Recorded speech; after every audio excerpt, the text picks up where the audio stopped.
জুবিন গাৰ্গ হত্যাকাণ্ডক লৈ মুখ্যমন্ত্ৰীক মুকলি প্ৰত্যাহ্বান জনাইছে এপিচিচিৰ সভাপতি গৌৰৱ গগৈ। কি ক'লে গৌৰৱ গগৈ? মুখ্যমন্ত্ৰীক প্ৰত্যাহ্বান। মুখ্যমন্ত্ৰী বিধানসভাত কৈছিল যে জুবিন গাৰ্গৰ হত্যাৰ কথা মূল হত্যাকাৰী এজন আৰু বাকীসকল সহযোগী বুলি কালি মুখ্যমন্ত্ৰীয়ে সদৰি কৰিছিল বিধানসভাত। মুখ্যমন্ত্ৰীৰ মতে এজন হত্যাকাৰী আৰু বাকীসকলে সহযোগিতা কৰিছে। এতিয়া হত্যাকাৰী কোন?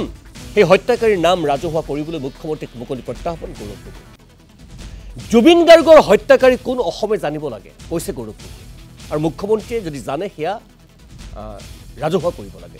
আৰু নাজানিলে মুখ্যমন্ত্ৰীয়ে বিধানসভাৰ মঞ্চত ক'ব নোৱাৰে, যিহেতু মুখ্যমন্ত্ৰীয়ে জানে সেয়া ৰাজহুৱা কৰিব লাগে। আকৌ মুখ্যমন্ত্ৰী বনাম গৌৰৱ গগৈ। চাওঁ। It is a murder. মই আজিও এক সদনত কৈছো, and will follow murder case. আৰু কোনে মাৰিছে তাকো আজি আমি অনুমোদন লৈছো।